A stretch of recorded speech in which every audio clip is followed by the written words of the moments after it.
Welcome to the Startup to Exit podcast, where we will bring you world-class entrepreneurs and VCs to share their hard-earned success stories and secrets.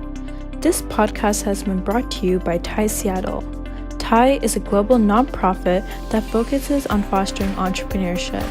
TIE Seattle offers a range of programs, including the Go Vertical Startup Creation Weekend, TIE Entrepreneur Institute, and the TIE Seattle Angel Network. We encourage you to become a TIE member so you can gain access to these great programs.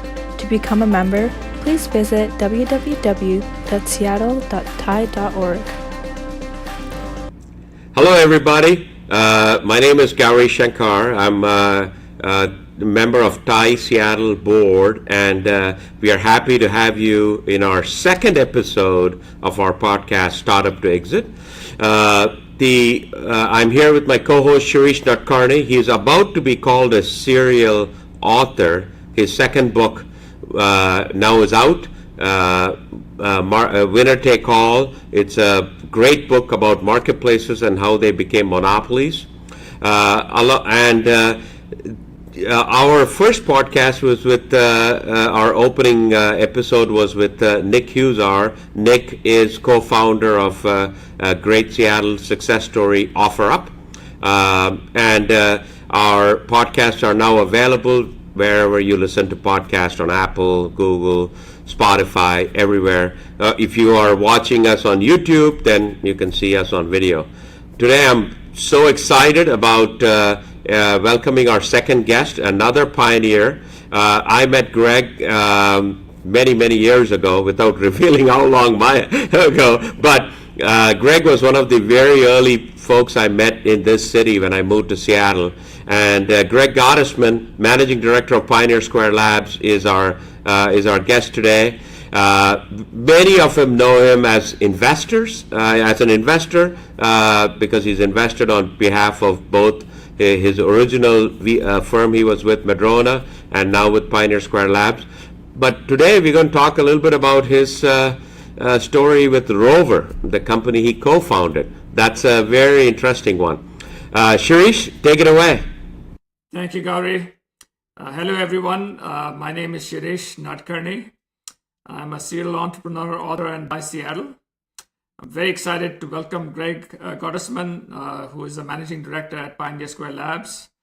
Like Gowri, I've known Greg for eons. My first company, Team On Systems, was funded by Madrona Ventures, and Greg has been with Madrona for over 20 years, and then he started Pioneer Square Labs. He's also the founder and current board member and former CEO of Rover.com. So welcome, Greg.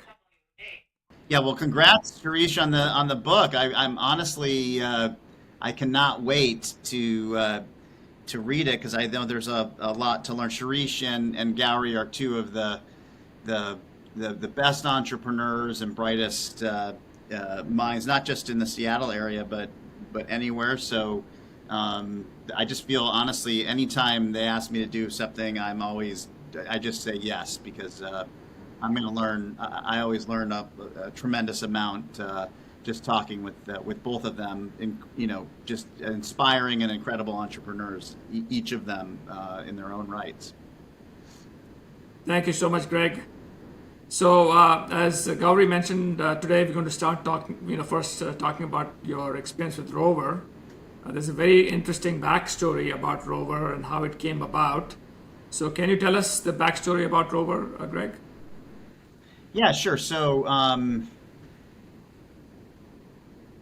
like with a lot of great startups, Rover came from a very personal problem and experience, a poor customer experience that I had. So, our family pet lab named Ruby was we didn't have anyone to watch her, and so this is in the Seattle area. There's this wonderful tournament in Spokane called Hoop Fest, and I think it's the largest 3-on-3 tournament, basketball tournament in the world. Right, it happens to be located in Spokane, Washington, and so my two boys would participate in that.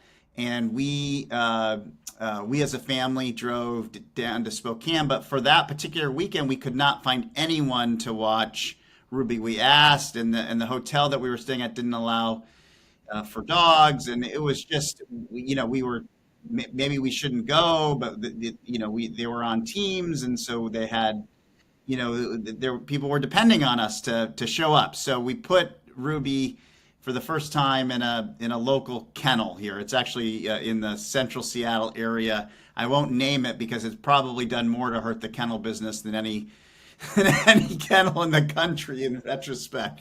But we put her in a local kennel, and we went off to Spokane for Hoop Fest. One of my sons actually did really well that weekend, and he ended up winning the tournament. At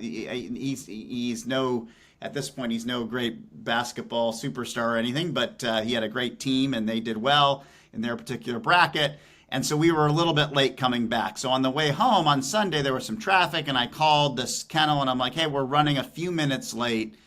Can you? We're going to be there at like 5:04 or something.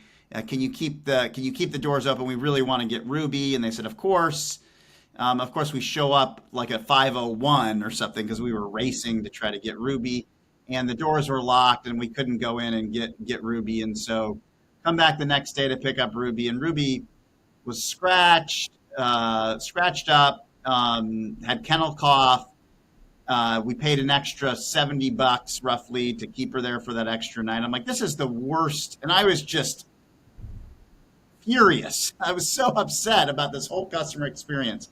And by chance, there was a startup weekend happening. And so I pitched this idea of, hey, there's probably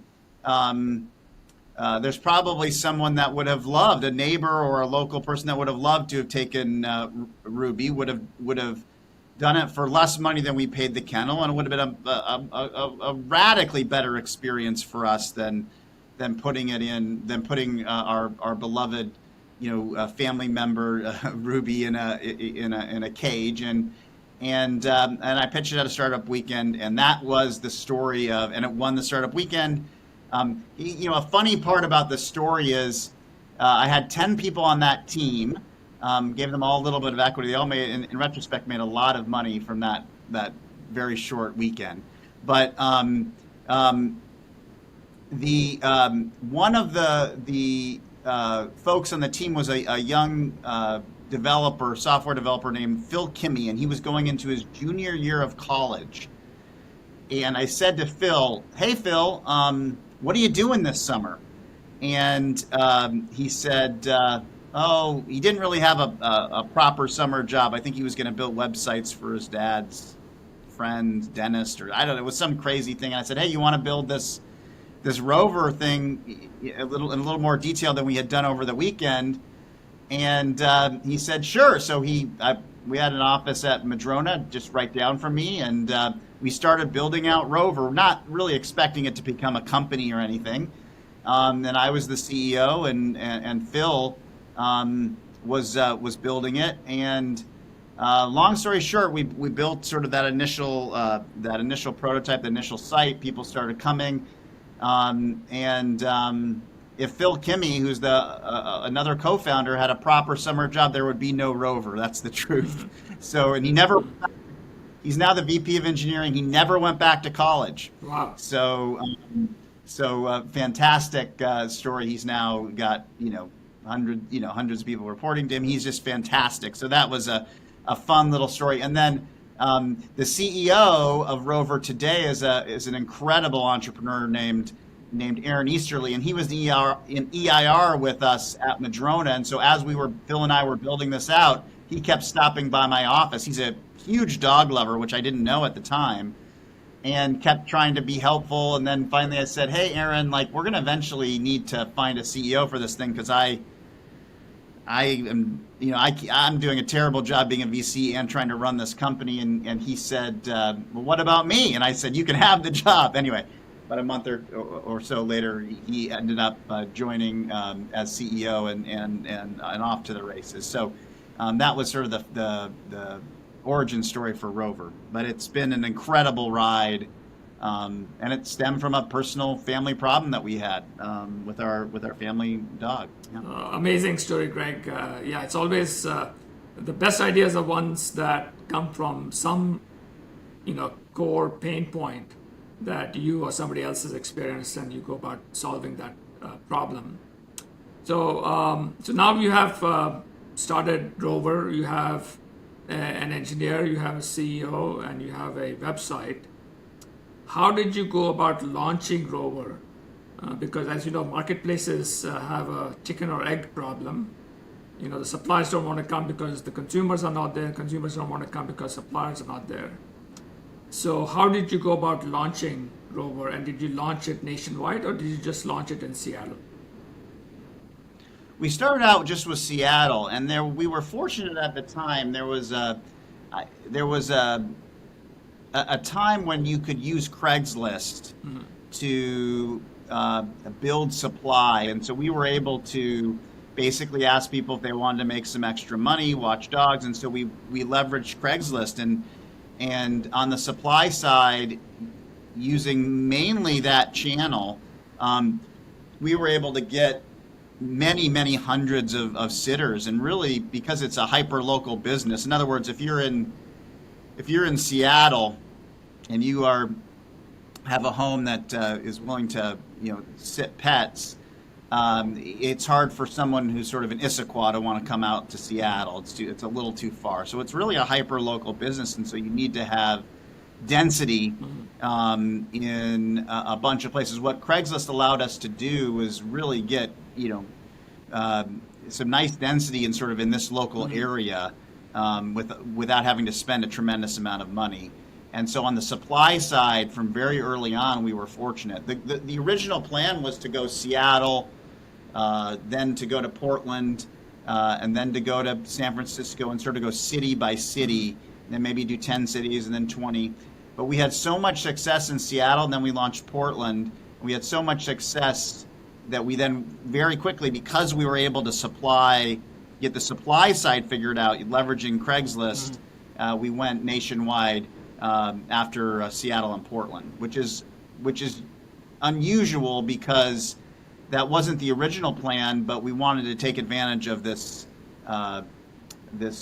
distribution hack that we had on the supply side. Right. It's interesting how many marketplaces. And by the way, now Craigslist amounts for less than 1%. They kind of closed all the loopholes and other things, but Craigslist accounts for far less than 1% of the supply side. So that's the one thing I would tell people in marketplaces is you've got to come up with some kind of distribution hack on either the supply side or the demand side, and you're not exactly clear where that is. I know you had OfferUp for your first podcast, and I looked at investing in that multiple times, and their hack was they basically figured out very early on Facebook mobile.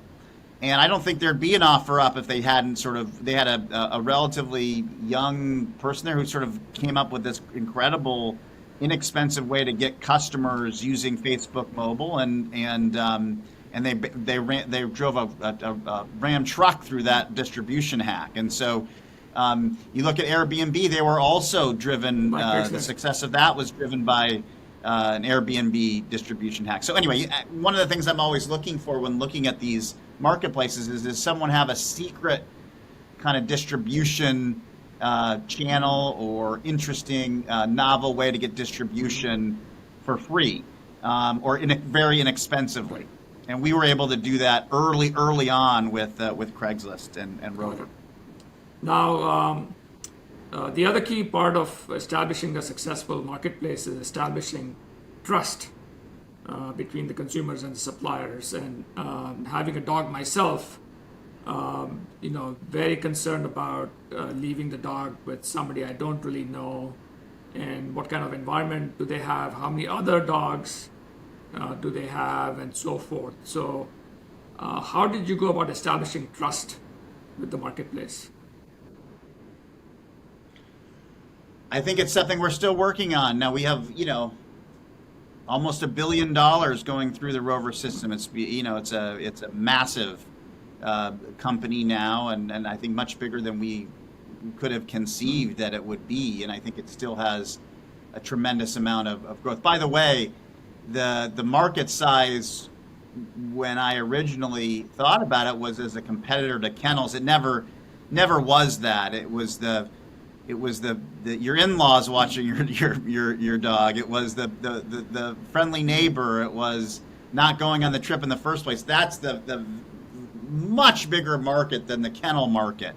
And so what we are really, what Rover really is or at least on the boarding side, because we have other services as well now, but boarding is still the major business for Rover. What it really is a replacement for letting your parents or your mother-in-law watch your pet. And that, by the way, sometimes that might sound free, but of course it's never free. The trust and safety part is still a huge issue. I still think that we are trying to figure out ways to establish trust. But here's some of the things that we tried to do. One is, we really highlight reviews. And so if you go to Rover now and type in your zip code or try to find a sitter in your area, there will be people around you that will have hundreds and hundreds of reviews. And so you can go and read what your neighbors have said about leaving their dog, or cat or other pet with Rover. And so one way to do it is through reviews. I think we really worked on the quality of the pictures and the quality of the sitter profiles, because that's another way to establish some kind of trust. We really worked hard on things like response time. So one way to garner trust is that you go there, you ask the sitter. If it takes 3 or 4 days for that person to respond, that's obviously not good. And so our algorithm, ranks sitters along a bunch of factors, but one of the factors is how fast they respond back. And so again, little small things that establish trust. But it's an ongoing challenge. I still feel like that trust and disintermediation are probably still the two biggest issues for us at Rover. And at our board meetings today, we still talk about how do we continue to build trust. Great. That's great. So you were able to establish some trust initially with reviews and ratings and so forth. How did you create the consumer demand? Was it primarily through PR? Because obviously it's a very innovative idea. I'm sure you got a bunch of PR in Seattle and so forth. But did you go beyond that to advertising on Facebook and so forth? How did you create the consumer demand? Yeah, the nice thing about this particular business is that if you are leaving town and you have a dog, more so a dog than a cat, most of Rover's business is dog related, although we have a very large cat related business as well. But you can leave your cat for a weekend, leave out the food. They're very independent creatures. A dog you can't leave for, even you leave your dog for a day, he or she gets very anxious and lonely. And so the nice thing about our business is it's a need to have. It's not a nice to have. If you're leaving town and you can't take your pet, specifically your dog, then you need a solution. And so Google was always a very effective channel for us, because a lot of people would go and look for solutions to this. It was a high intent kind of thing. And so we've always been very good at SEO and SEM with Rover. And so obviously word of mouth and then PR, but I think we were able to be very effective in that Google channel. Facebook has been less successful for us. Obviously we have some success there, and we use YouTube and all kinds. We try every channel, right? But the best channel historically for this kind of business has been has been historically Google, just because of the intent nature and the need to have nature. So when you're leaving town, you have to find a solution. And was that Whereas Facebook is something like, you're not going to be like, oh gosh, I am leaving town, I need to do something with my Facebook is a little less sort of intent driven, and so it's a little less successful as a channel for a company like Rover. and was Google primarily SEO or was it SEM as well? It was really both, and we really worked hard to be excellent at both. But we do, one of the amazing things about Rover is we have extremely high repeat usage. So once someone uses us, the chance that they use us again is very high. And because repeat usage is so meaningful, we're able to have incredibly good unit economics. So we can acquire customers through like SEM in this case, or search engine marketing, where we paid marketing, and make a very fast return, and certainly within a year, if not within 6 months or even shorter, we can make a return on that, just because the repeat usage is so significant. People typically use Rover, and then they'll use often that same sitter or maybe another sitter shortly thereafter, because the experience is so positive. So we're lucky in that way. So what is the business model for Rover? Because at the end of the visit with the dog, it's easy for me to just pay cash. So how do you get in the middle of that transaction and take do you take a transaction cut, or what is the model? Yeah, you're mentioning disintermediation, which is a huge issue for all marketplaces, and it's a big issue for Rover. We can talk, because I think that's one of the most interesting areas where I think we've innovated, and this is a really credit to Aaron Easterly and team, coming up with a really innovative technology way to address that, although I still think we're always working on disintermediation. But the business model, just to answer your question directly, is we take a percentage of the transaction. So when the sitter says it's going to be $50, then we take it depends, anywhere from 15 to 25% type of transaction fee on that service. And that again, it comes out of it's sort of when you see it in the end, it kind of shows up in different kinds of ways, but essentially it's a fee on that service. We're trying to add value to the transaction, so hopefully everyone feels like we are more than earning our keep.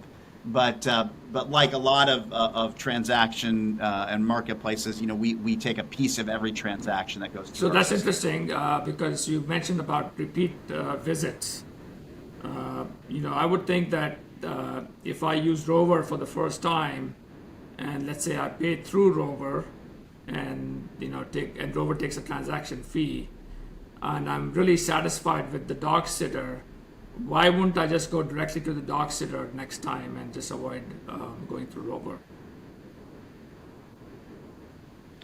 Well, again, I think this is disintermediation, or is an issue again for all marketplaces, including for Rover. But here's why you wouldn't. Our algorithm ranks sitters by a bunch of criteria. So we talked about response time, for example. The number one criteria, however, that we rank sitters by is repeat usage. So if you are a Rover sitter and you have a bunch of one-time sits, but no one ever repeats, there's a couple reasons that might happen. One is that you're a terrible sitter and no one wants to go back to you. By the way, over 90%, I think it's well over 90% of folks get 5-star reviews. So and I think in part that's because people are happy with the service and it's so much better than the alternative. but it's also that people may think, hey, someone's going to be looking at my review, so I don't want to rate someone lowly that is lives close to me. Or so anyway. So reviews tend to not be the best indicator. We think the best indicator of quality sitting is repeat usage. So one reason that you might not have high repeat usage is that you're not a good sitter. Another reason that you might not have high repeat usage is that you're cheating. So I go to you, Shirish, I sit you, and the next time I say, hey, well, let's just go around the system and let's just use Rover. Well, our algorithm detects that. And so guess what? Like if you do that, the chance that you're going to show up high on the next, when someone else is looking for a sitter in your area, is very low. You may show up, again, if we don't have proof, we're not going to kick you off the system. We don't know that you're cheating, but the algorithm is pretty good at detecting based on experience that someone might be cheating. And so you're going to show up very much lower on that list until you prove that you get a lot of repeat usage. And so when you go to Rover, those first couple pages that you see of sitters are going to be sitters that are close by, but also have a lot of repeat usage because we know they're great sitters in terms of the quality. People go back to them again and again, and we know they're not cheating. And I think that was a brilliant insight in terms of how to use technology to help undermine cheating and disintermediation. Now, you mentioned, is it foolproof? Gosh, how big would Rover be if we were able to catch? Because so now, let's say you did this the first time, so you cheated, and now you take it off market. Maybe that was someone that would have been a relationship we would have had for the last 10 years. So we're definitely suffering, especially in newer markets. So you think about in Seattle, there's probably less cheating than there is in a much less mature market, right? Because the algorithm hasn't had time to really sort rank the repeat usage, the high repeat usage users in a way that is effective. So, but a brilliant insight in terms of how to leverage technology to help with this very problem. insightful. So I assume that the sitters know how the algorithm works, and so they're incented to go through the system for repeat usage. I think many of there are sitters who, whether they know or they don't, or how explicit, I think ultimately they will figure that out. But also, the ones that are doing the right thing, you don't need to tell them they were doing the right thing, and they're going to benefit by being ranked very high in every area. So of the country. And then now we're, of course, international. We have a huge international business as well, mostly in Europe.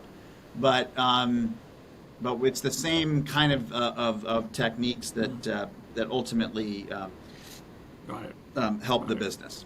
All right.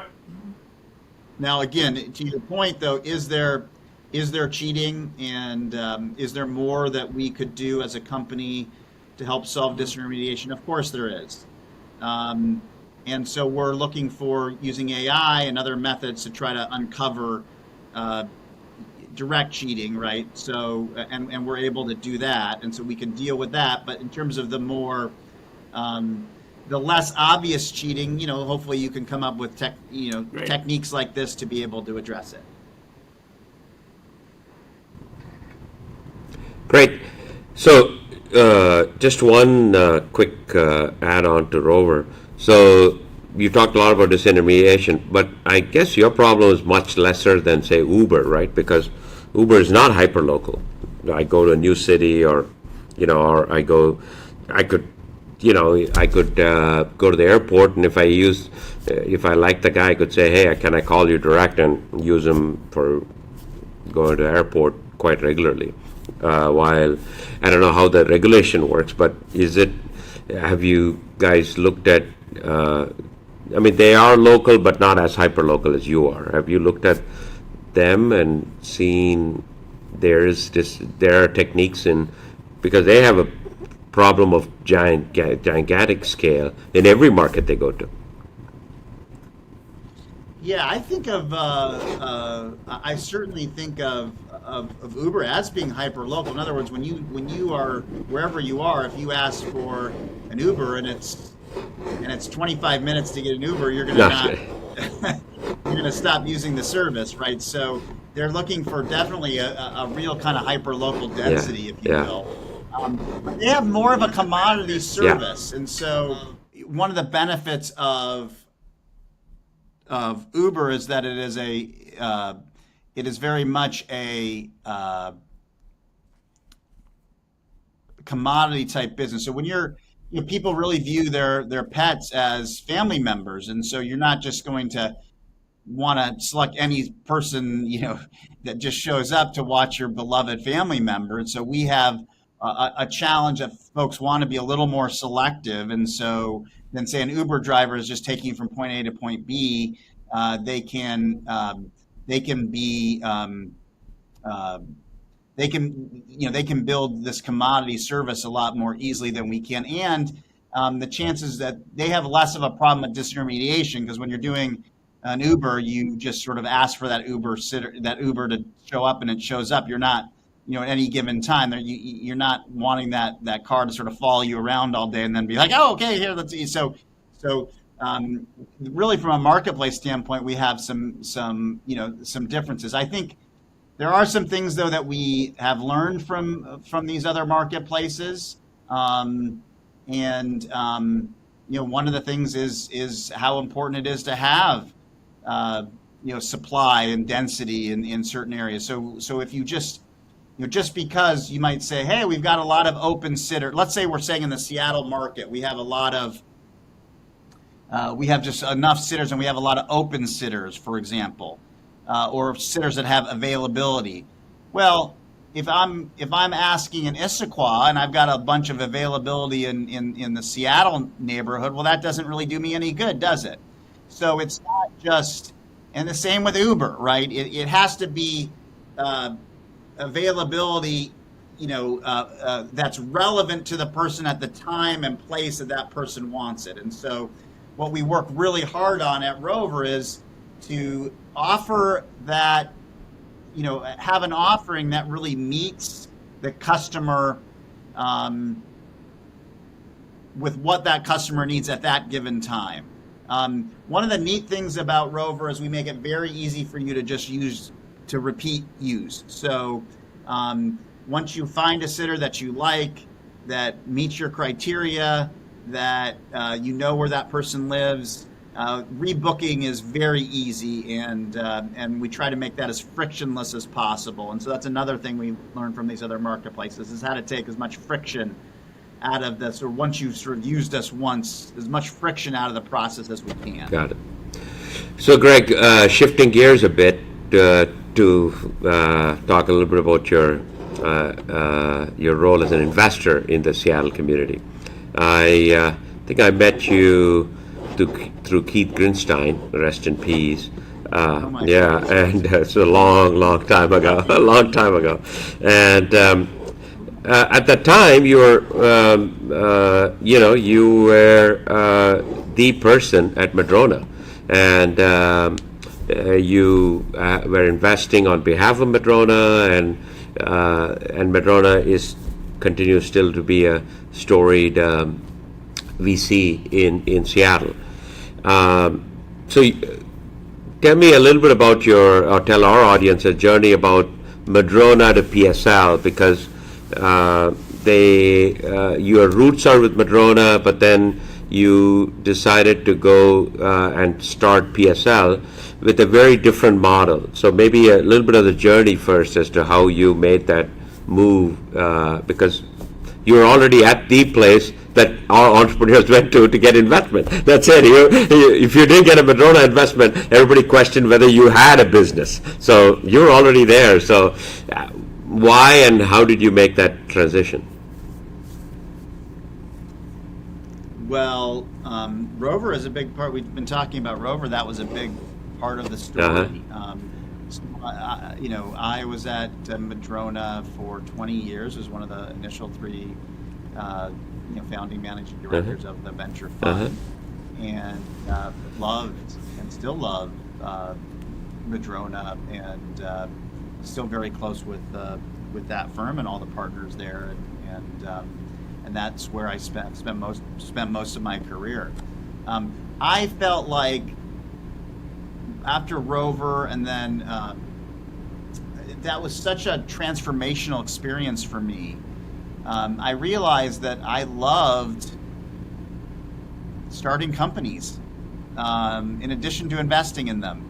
And so if you note, then one of the things I did at Madrona is I started this thing called Madrona Labs, where we basically were trying to replicate what we did at Rover and Redfin and Z2 Live and some other companies, see if we could do that at scale. And I ran Madrona Labs, sort of that initial incarnation was, could we do that, more systematically?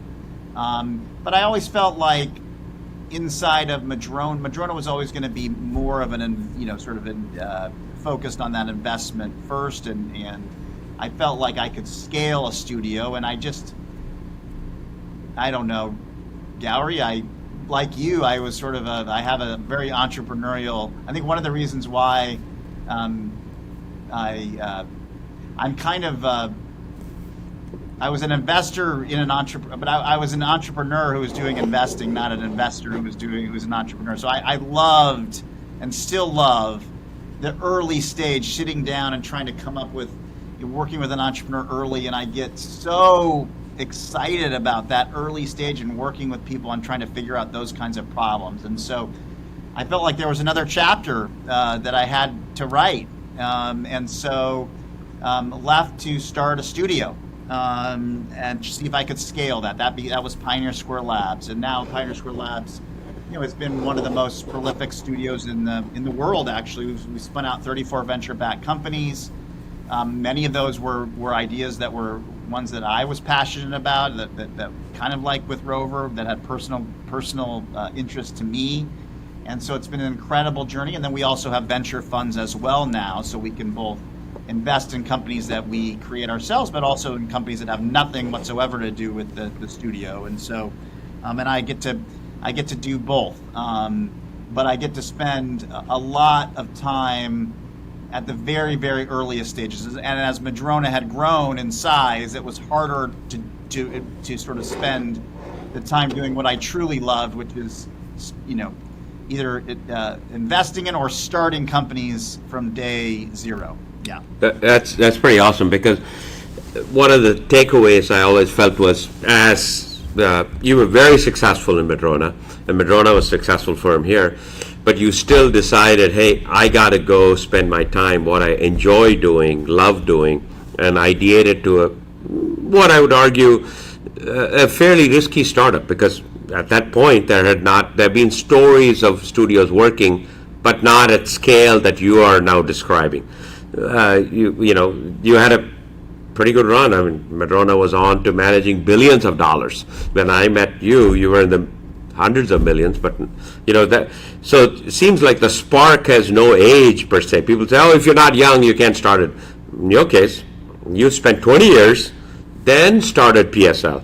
So it's like, I want to chase it, and you seems like the chase is still on. Whether Rover sparked it or not, you decided that chase was worth the risk to go after. Because what is the worst thing that could happen? It didn't work, and you're still a storied investor in Seattle. Well, let me tell you what, because I think Ty does this well, and you two are part of this. But when I was thinking about doing this, I had some successes and was fortunate to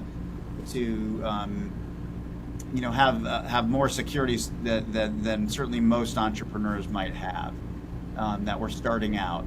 But I still needed people to tell me that I wasn't being totally crazy. So I went to Jeff Entrus, who I'd worked with, and I think you both know Jeff well. He's been the most prolific angel investor. And I said, Jeff, I'm thinking about doing something absolutely insane. Please talk me out of this. I'm thinking about leaving Madrona and starting a startup studio to go do these kinds of companies. I know this is crazy. Tell me I'm crazy, and I should not be doing this.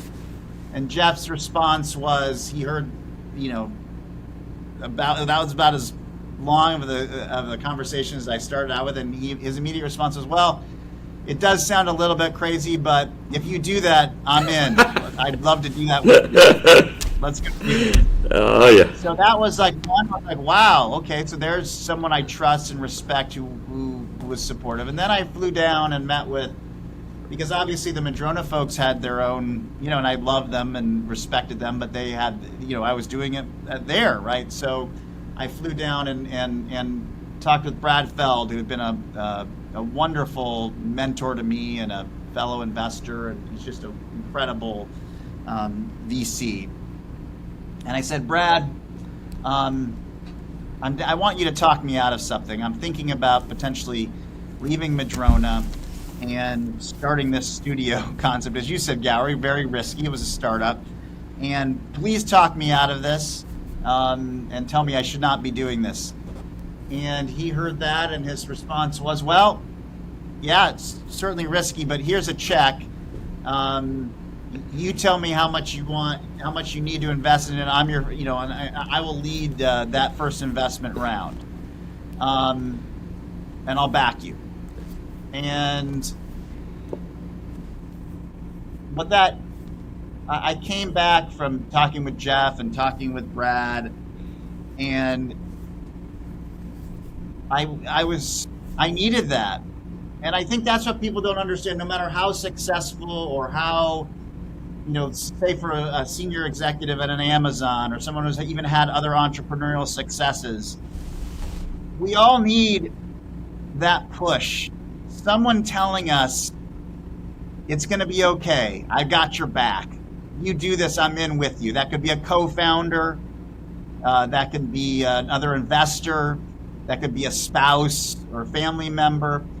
But it is so critical to the entrepreneurial process to have people that believe in you, even when a whole bunch of other people don't. But having someone say, I gotcha. This is, and to me, had those, had Jeff and Brad said, no, you should stay, I would still be at Madrona.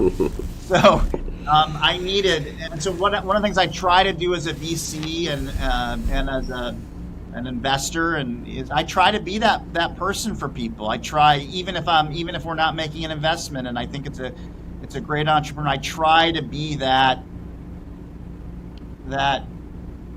catalyst, that impetus to say, hey, like this is a really good idea.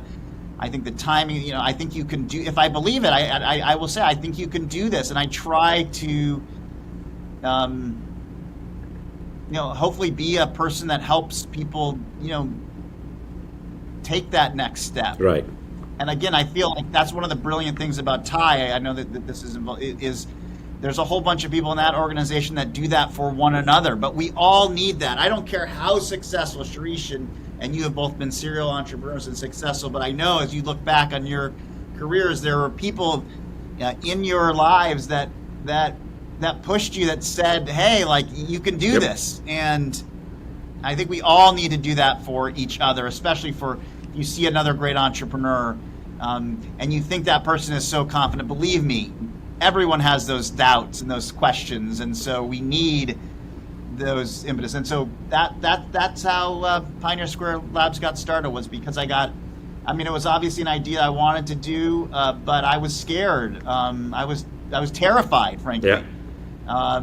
But I had these folks who said, I believe in you, and that made all the difference. It's personally for me, it's fantastic that PSL came to be in Seattle, because Seattle was a little bit of a challenge, right, in terms of getting startups going. We get at funding issues, or it wasn't quite the startup town of Bay Area, and it's so awesome to see that PSL has taken the road here, and you have really grown it to the scale.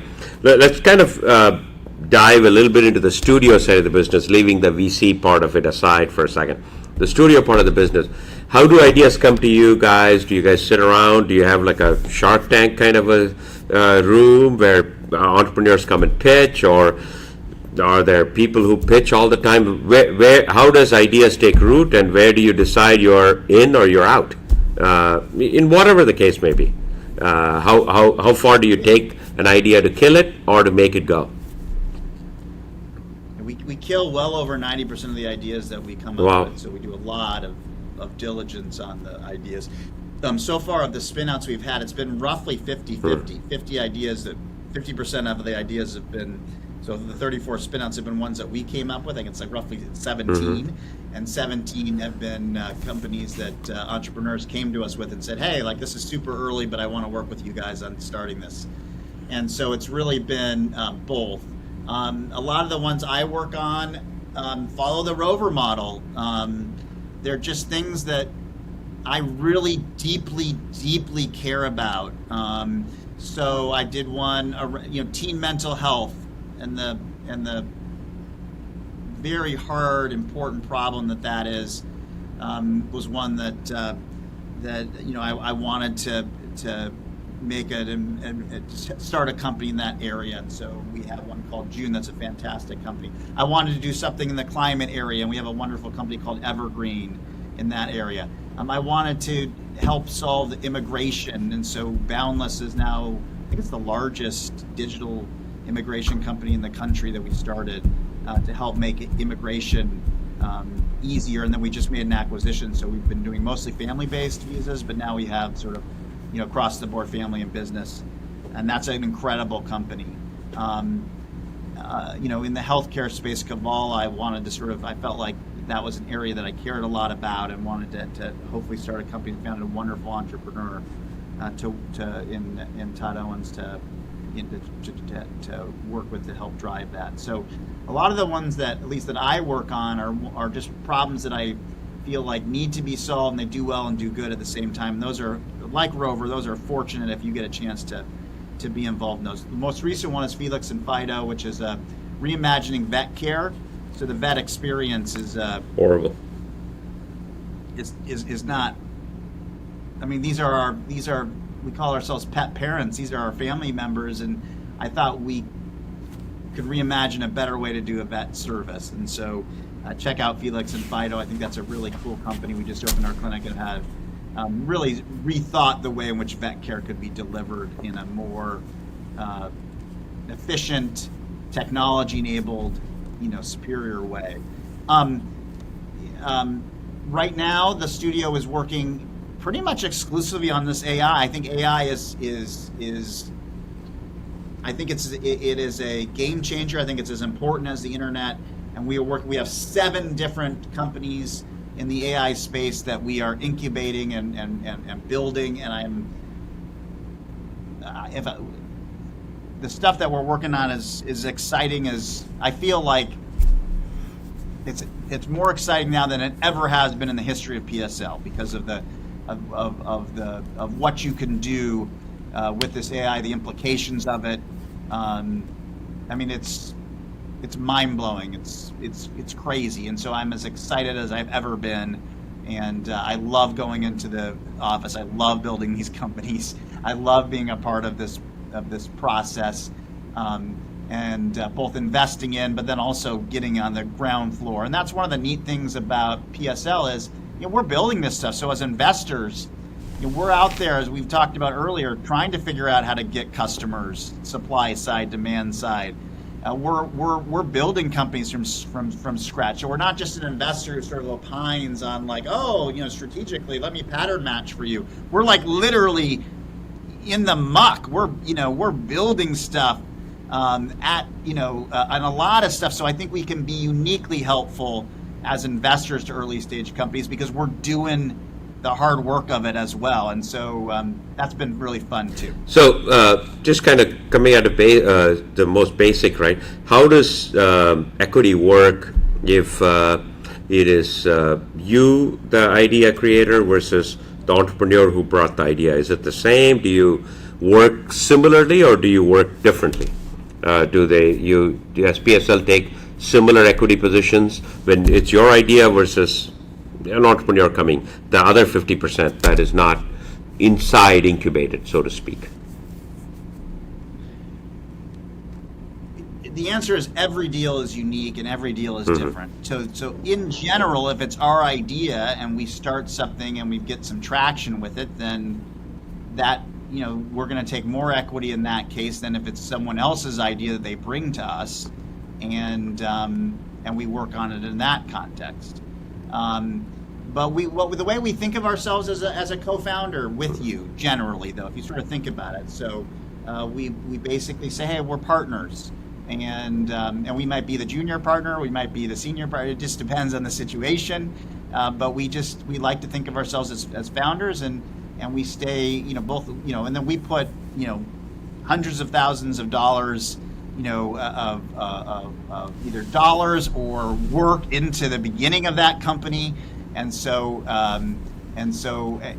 entrepreneur is going to bring sort of his or her expertise to it, and we like to think that we could be great co-founders together. So, and we've again, thus far, every time that we spun out a company, it's went on to get funding, and so I think one of the benefits of going with us, especially in a difficult market, is that we tend to have a very high success rate of at least getting that first round of funding to give ourselves a chance to give that entrepreneurs a chance to win.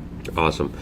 Greg, so one last question on the PSL before we wrap up here.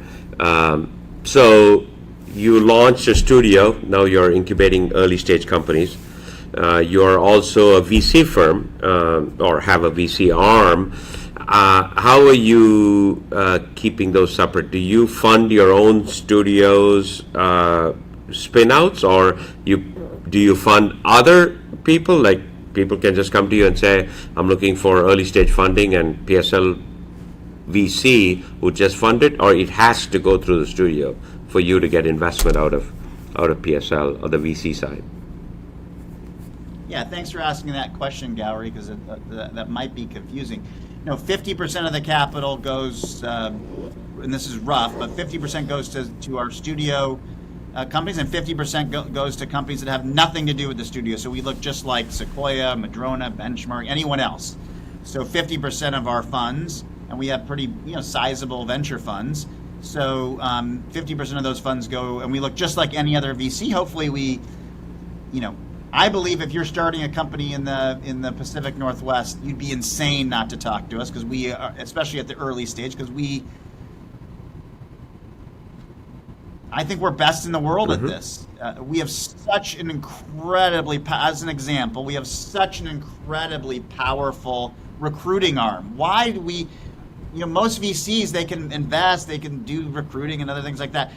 But for us, like, it's existential. Like, our business is like starting these things. So we have incredible amount of candidate flow, better than anyone else in the world in candidate flow across the board, because we're starting so many companies, and so we use those also for our investments, right? And so we have some ridiculous statistic about the number of people that we've helped to place that have come through directly through PSL, and that's just because if you think about it, like, that's something that we have to do better than anyone else in the world, if you think about it. And then, of course, all the other tactical and other things that hopefully we can bring to the table.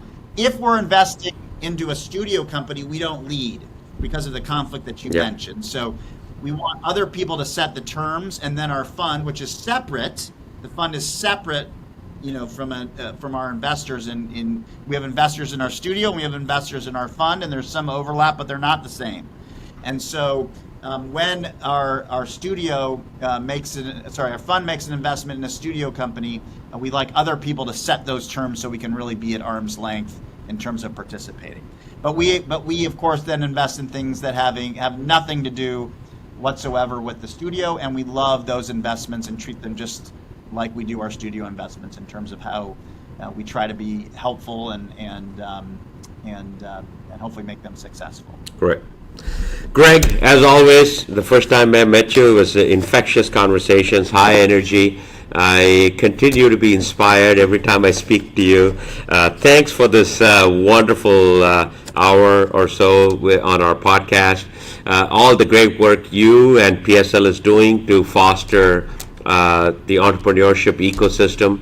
at Thai Seattle, we are so happy that you are here. PSL is here so that we can guide early stage entrepreneurs to get things off the ground. And there's no better time to start a company in the Pacific Northwest than now. I tell this to entrepreneurs every day. It's the best time right now. They say, is it? Absolutely. It's the best time. Our ecosystem is better than ever before. And you are an important, and so is PSL, members of the ecosystem. So thank you very much. Appreciate your time. Well, listen, I'm inspired by you two, and I mean that sincerely. And I'm inspired by Thai. I think Thai is the most important organization or collection of entrepreneurial-minded people in our area. Period.